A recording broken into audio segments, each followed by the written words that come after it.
اللہ تعالیٰ علیہ فرماتے ہیں، مجھے ایک بزرگ نے یہ واقعہ سنایا کہ میں اولیاء کرام رحمہ اللہ کی تلاش میں صحراؤں، پہاڑوں اور جنگلوں میں پھرتا تاکہ ان کی صحبت سے فیضیاب ہو سکوں۔ ایک مرتبہ اسی مقصد کے لیے مصر گیا۔ جب میں مصر کے قریب پہنچا تو ویران سی جگہ میں ایک خیمہ دیکھا۔ میں اس خیمے میں ایک ایسا شخص تھا کہ جس کے ہاتھ، پاؤں اور آنکھیں جذام کی وجہ سے ضائع ہو چکی تھی، لیکن اس کی حالت میں نے دیکھی تو اس حالت میں بھی وہ اللہ پاک کا نیک بندہ ان الفاظ میں اپنے رب کی حمد و ثنا کر رہا تھا کہ میرے پروردگار، میں تیری وہ تعریف کرتا ہوں جو تیری تمام مخلوق کے تعریف کے برابر ہو۔ اے میرے پاک پروردگار، بے شک تو تمام مخلوق کا خالق یعنی پیدا کرنے والا ہے اور تو سب پر فضیلت رکھتا ہے۔ میں اس انعام پر تیری حمد یعنی تعریف کرتا ہوں کہ تو نے مجھے اپنی مخلوق میں کئی لوگوں سے افضل بنایا۔ بزرگ فرماتے ہیں کہ جب میں نے اس شخص کی یہ حالت دیکھی تو میں نے کہا، خدا پاک کی قسم میں اس شخص سے یہ ضرور پوچھوں گا کہ کیا حمد یعنی اللہ پاک کی تعریف کر کے یہ الفاظ تمہیں سکھائے گئے ہیں یا اللہ پاک کی طرف سے تمہارے دل میں ڈالے گئے ہیں؟ چنانچہ اسی ارادے سے میں نے اس سے سوال کیا، پوچھا، سلام کیا تو اس نے میرے سلام کا جواب دیا۔ میں نے کہا، نیک بندے، میں تم سے ایک چیز کے متعلق سوال کرنا چاہتا ہوں، کیا تم مجھے جواب دو گے؟ تو کہنے لگا، اگر مجھے معلوم ہو تو انشاءاللہ عز و جل ضرور جواب دوں گا۔ میں نے کہا، وہ کون سی نعمت ہے جس پر تم اللہ پاک کی حمد کر رہے ہو؟ وہ کون سی فضیلت ہے جس پر تم شکر ادا کر رہے ہو، حالانکہ تمہارے ہاتھ، پاؤں، آنکھیں وغیرہ تو سب ضائع ہو چکی؟ تو وہ شخص کہنے لگا، کیا تو دیکھتا نہیں کہ میرے رب نے میرے ساتھ کیا معاملہ فرمایا؟ میں نے کہا، کیوں نہیں دیکھتا، سب کچھ دیکھ چکا ہوں۔ پھر وہ کہنے لگا، دیکھو، اگر اللہ پاک چاہتا تو مجھ پر آسمان سے آگ برسا دیتا، مجھے جلا کر راکھ بنا دیتی۔ اگر وہ چاہتا تو پہاڑ کو حکم دیتا، وہ مجھے تباہ و برباد کر ڈالتے۔ اگر اللہ پاک چاہتا تو سمندر کو حکم فرماتا جو مجھے غرق کر دیتا۔ اس زمین کو حکم فرماتا تو مجھے اپنے اندر دسا دیتی، لیکن دیکھو اللہ پاک نے مجھے ان تمام مصیبتوں سے محفوظ رکھا۔ پھر اپنے رب کے کریم کا شکر کیوں نہ ادا کروں، اس کی حمد کیوں نہ کروں، اس پروردگار سے میں محبت کیوں نہ کروں؟ پھر وہ مجھ سے کہنے لگا، تم مجھ سے ایک کام ہے، یعنی میرا تجھ سے ایک کام ہے، اگر کر دو گے تو تمہارا احسان ہوگا۔ چنانچہ وہ کہنے لگا کہ میرا ایک بیٹا ہے کہ جو نماز کے اوقات میں آتا ہے اور میری ضروریات پوری کرتا ہے، اسی طرح افطار کے وقت بھی آتا ہے، لیکن کل سے وہ میرے پاس نہیں آیا۔ اگر تم اس کے بارے میں معلومات مجھے دو تو تمہارا احسان ہوگا۔ میں نے کہا، میں تمہارے بیٹے کو ضرور تلاش کروں گا۔ پھر میں یہ سوچتے ہوئے وہاں سے چل پڑا کہ اگر میں اس نیک بندے کی ضرورت پوری کر دی تو شاید اسی نیکی کی وجہ سے میری مغفرت ہو جائے۔ فرماتے ہیں، میں اس کے بیٹے کی تلاش میں ایک طرف نکلا۔ چلتے چلتے جب ریت کے دو ٹیلوں کے درمیان پہنچا تو وہاں کا منظر دیکھ کر میں اچانک رک گیا۔ میں نے دیکھا کہ ایک درندہ ایک لڑکے کو چیر پھاڑ کر اس کا گوشت کھا رہا ہے۔ میں سمجھ گیا یہ اسی شخص کا بیٹا ہے، اور مجھے اس کے لڑکے کے فوت ہونے پر بہت افسوس ہوا۔ میں نے کہا، انا للہ و انا الیہ راجعون۔ بس واپس اس شخص کی طرف یہ سوچتے ہوئے چل پڑا، اگر میں اسے پریشان حال شخص کو اس کے بیٹے کی موت کی خبر فوراً سنا دی تو یہ سن کر کہیں فوت ہی نہ ہو جائے۔ آخر کار اس نے غمناک خبر سناؤ کیسے؟ چنانچہ اس میں اس کے پاس جب پہنچا تو سلام کیا، اس نے جواب دیا۔ فرماتے ہیں پھر میں نے اس سے ایک سوال کیا، میں تم سے سوال کرنا چاہتا ہوں، کیا تم جواب دو گے؟ یہ سن کر وہ کہنے لگا اگر مجھے معلوم ہوا تو انشاءاللہ ضرور جواب دوں گا۔ تو یہ اللہ کے ولی فرماتے ہیں کہ میں نے اس سے سوال کیا کہ کیا حضرت ایوب علیہ السلام کا مقام و مرتبہ زیادہ ہے یا آپ کا؟ یہ سن کر وہ کہنے لگا یقیناً ایوب علیہ السلام تو اللہ پاک کے نبی ہیں، آپ علیہ السلام نے جو مصیبتیں کاٹی، جو ان پر اللہ پاک کی طرف سے آزمائشیں آئیں تو انہوں نے صبر کیا۔ وہ کہنے لگا حضرت ایوب علیہ السلام کما حق ہو، جیسا حق تھا ویسے ہی مصیبتوں پر صبر کیا۔ یہ سن کر میں نے اس سے کہا پھر تم بھی صبر سے کام لو۔ سنو، تم اپنے جس بیٹے کا مجھ سے ذکر کر رہے تھے اس کو درندے کھا گئے۔ یہ سن کر اس شخص نے کہا اللہ پاک کے لیے تمام تعریفیں، جس نے میرے دل میں دنیا کی حسرت ڈالی۔ پھر رونے لگا اور روتے روتے اس دنیا سے چل بسا۔ میں نے انا للہ و انا الیہ راجعون پڑھا اور یہ سوچتے ہوئے کہ اس جنگل میں اکیلے اس کے کفن دفن کا انتظام کیسے کروں گا، ابھی میں یہ سوچ ہی رہا تھا کہ اچانک میں نے دیکھا ایک قافلہ مجھے نظر آیا، 10-12 سوار تھے، تو میں نے ان کی طرف اشارہ کیا، وہ آئے، مجھ سے پوچھا یہ کون ہے، تو میں نے سارا قصہ سنایا۔ ان نیک لوگوں نے اسے غسل دیا سمندر کے پانی سے، میں نے جنازہ پڑھایا۔ اب رات ہو گئی، قافلہ تو چلا گیا، میں اسی خیمے کے پاس موجود تھا۔ چونکہ اس ایسے شخص کے جس کی نہ آنکھیں ہیں نہ کان، جسم سلامت نہیں، اب بیٹا بھی فوت ہو گیا، تو ایسا بندہ دنیا سے گیا اور پھر بھی صبر کر کے اللہ پاک کا شکر ادا کرتا رہا، تو مجھے اس سے محبت ہو گئی تھی۔ کہتے ہیں میں بیٹھا ہوا تھا، اسی بیٹھنے میں مجھے نیند آئی تو کیا دیکھتا ہوں کہ اللہ پاک کیسا کرم ہوا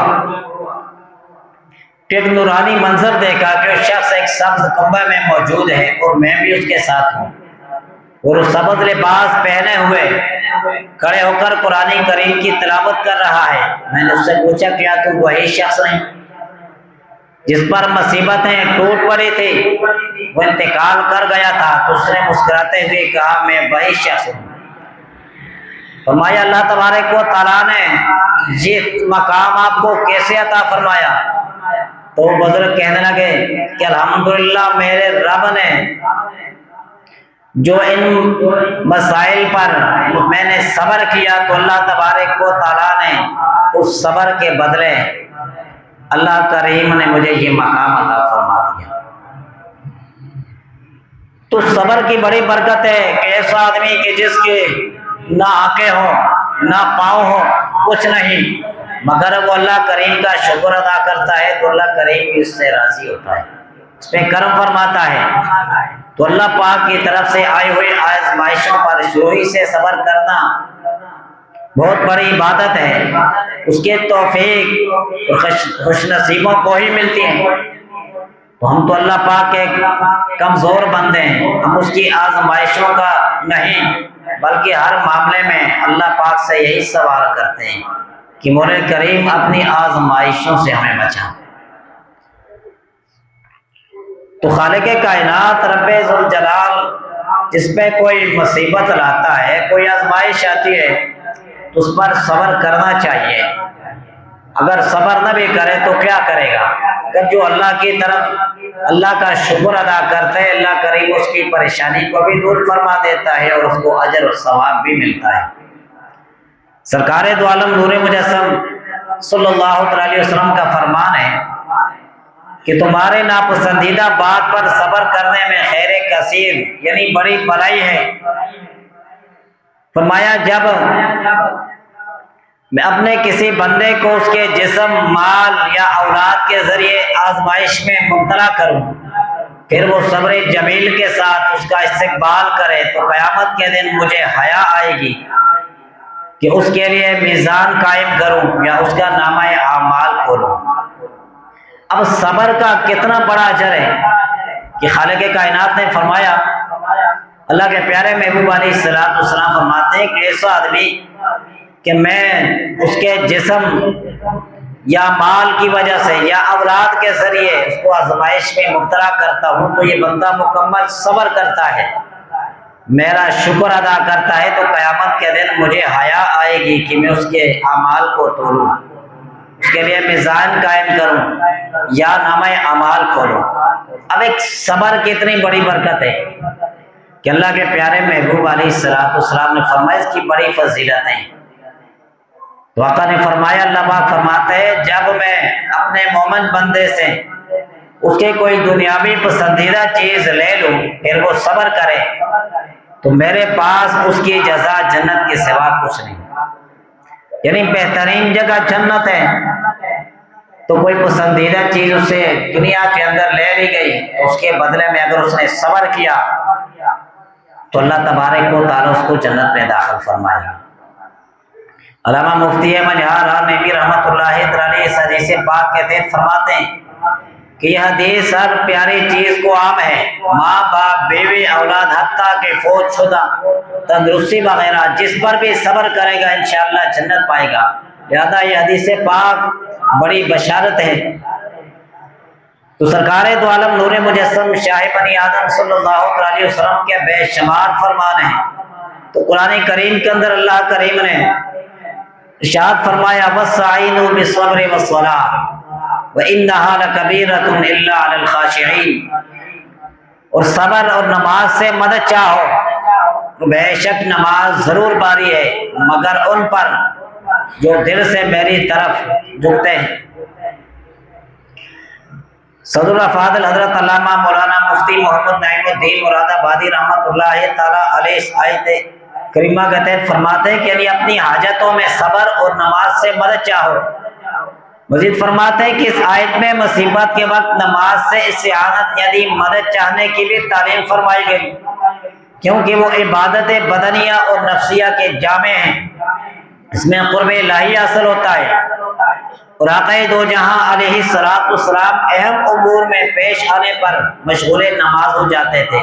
اس آیت میں یہ بھی بتایا گیا کہ مومنین صادقین یعنی سچے مسلمانوں کے سوا اوروں پر نماز گرا یعنی باری ہے۔ تو نماز سے مدد مانگنا، اب ایک بندے کو کوئی مشکل پیش آ گئی تو وہ 2 رکعت نماز نوافل پڑھے، 4 پڑھے، اللہ کریم سے سوال کرے، اللہ کریم اس کی مشکل کو آسان فرما دے گا۔ مگر آج ہم اپنی مشکلوں کا حل دنیا میں تلاش کرتے ہیں تو پھر کہاں حل ہوتی ہے؟ مشکل لانے والا بھی وہی ہے، اس سے بچانے والا بھی وہی۔ تو آقا علیہ السلام کو جو طریقہ تھا کہ جب بھی کوئی مشکل پیش آ جاتی تو میرے آقا نماز پڑھتے ہیں، اللہ کریم کے سامنے سجدہ ریز ہوتے تو مشکلیں حل ہو جاتی تھی۔ اگر آج یہ توفیق ہمیں بھی مل جائے، ہم اپنا طریقہ یہ بنائے، کوئی بھی مشکل آئے تو ہم رب کے سامنے جھکنا شروع ہو جائے تو دنیا کے سامنے کبھی جھکنا نہیں پڑے گا، مگر ہم ہر در پہ جھکیں گے سوائے اللہ کریم کے در کو۔ 5 نمازیں فرض ہیں وہ ہم سے رہ جاتی ہیں، مگر مشکل کے لیے لوگوں کے پیچھے ہم پھرتے ہیں۔ میرے آقا نے فرمایا جو بندہ نماز نہیں پڑھتا اس کی کوئی دعا قبول نہیں ہوتی، اس کا کوئی نفلی صدقہ قبول نہیں ہوتا، اس صالحین کی دعاؤں میں اس کا کوئی حصہ نہیں ہوتا۔ آج اسی نمازاں چھوڑ دینے تے پھر دیا کہ جی صدقہ کر کے نا جی پیسے چاہ دے ہو، جس غلط اللہ دے پیارے محبوب علیہ السلام مہر لا کے دی دنیا الٹی لٹک جلے، اس کے اندر کوئی اجر نہیں۔ 5 نمازاں فرض ہیں، ایک آدمی فرض نماز نہیں پڑھتا وہ آدمی مجھ بڑی خیرات کرنا تے میرے اللہ دے رسول فرمایا یہ خیرات ہو نہیں نہیں۔ صالحین دی دعا میں اس آدمی واسطے کوئی ایسا نہیں کہ جڑا آدمی بے نماز ہے۔ 5 نمازاں فرض ہیں، ایسی نمازاں چھوڑ دینے اور پھر دیں کہ جی اسی تے پیر صاحب کو دعا کرا دیں، پیر صاحب ایک ویری نا لکھ ویری دعا کر دے رہے بالمازہ واسے پیر دی دعا ہے ہی نہیں. جب اللہ دے رسول آیا صالحین کون ہیں؟ اللہ دے نیک ولی ہیں. پیر صاحب تے دعا کر دے اللہ قبول ہی نہیں کرتا. اسی اللہ دے حکمیں کو چھوڑ دے وہاں شیطان دے طریقہ کار دا چلا اور پھر دعا کرا صرف دعائی تے اسی جڑے سب کچھ کر دے کہ جی آخرت جنت دعائی تے مل سی اور اس ٹیڑا واسطے آرام حلال سی دیتے ہی نا. سب تو پہلے اللہ پاک دا حکم ہے نماز. نماز پڑھ سو تے اس آدمی جو کہ عام آدمی بھی دعا کر سی نا تے عام آدمی دی دعا بھی اس سے حق میں قبول ہو سی. تے نماز چھوڑ دے احسان تے اگر اللہ دی بڑی کول بھی جلا نا وہ دعا بھی ایسے حق میں قبول نہیں ہوتی. نمازاں چھوڑ دے وہاں تے صرف دعائیاں تا سی کرا کہ جنت قسمت نال مل سی جی. کلمہ پڑھے ایک کلمہ پڑھ کے ایسا کس احسان کیتے جڑے نہیں پڑھیا تے وہ کس نقصان کر رہے. مگر جڑا شریعت دا حکم ہے اس کو چھوڑنا وہ نقصان اپنے. پیارے آقا علیہ الصلوۃ والسلام فرمایا کہ صبر کا جو مقام ہے جو صبر ہے صبر کا معنی ہے رکنا یعنی اسلام میں کامیابی کی امید سے مصیبت پر بے قرار نہ ہونے کو صبر کہتے ہیں. صبر جمیل یہ ہے کہ مصیبت والا دوسروں میں نہ پہچانا جائے اس تک کہ لمبے عرصے تک بہت زیادہ عبادت اور ریاضت کر کے پہنچا جا سکتا ہے. صبر جمیل دا مطلب یہ ہوتا ہے کہ ایک آدمی دا پر کچھ بڑی پریشانی آ گئی پریشان ہے تے عام آدمیاں دے اندر تے اس اندر کوئی پہچان نہ ہوئے وہ بندہ بالکل مطمئن بیٹھے ہوئے تے اس مرتبے تک پہنچ رہا سے رمادن کے ٹائم لگ دے عبادت اور ریاضت اللہ دا قرب حاصل ہوندے. اس آدمیاں کو تے کوئی نہ سیاڑیں گے سی ورنہ اساں تے تھوڑی جی پریشانی آ گئی تے اسی پریشان ہو جاتے ہیں. دعا کرو اللہ تبارک و تعالیٰ اپنی آزمائشن کو بچاوے. اللہ کریم اساں کو 5 ٹائم دی باجماعت نماز ادا کرنے دی توفیق دے. اس کی وجہ یہ ہے کہ آج اللہ دے کرا نال اسی محبت ختم ہو گئی دین نال ختم ہو گئی. صرف اور صرف جڑا ہے دیکھو اسی کیا کر رہے ہیں. ہر آدمی خود سوچے کہ میں دیہڑی میں نیک کم کتنے کردا نیک گلاں کتنیاں کردا دین دی گل کتنی کردا اور دنیا دی گلاں کتنیاں کردا. ہر آدمی اپنا جائزہ کہنے اے اولیاء اللہ دا بھی طریقے صحابہ اکرام دا بھی اور آقا علیہ الصلوۃ والسلام دا بھی کہ کم از کم اسی سوچے دے صحیح کہ جی راتی اسی سوچتے ہیں کہ دیہڑیاں سا کو کتنا منافع ہویا کہ دکاندار آدمی ہے ذمہ دار ہے کوئی بھی ہے وہ سوچتے ہیں کہ کتنا فائدہ ہویا تے کتنا نقصان تے راتی اسی سوچاں کہ آخرت تک کتنا فائدہ کیتا تے کتنا نقصان ہویا. دعا کرو اللہ تبارک و تعالیٰ اساں کو اپنے اعمال دا حساب کرنا دی توفیق دے. آمین. الحمدللہ رب العالمین.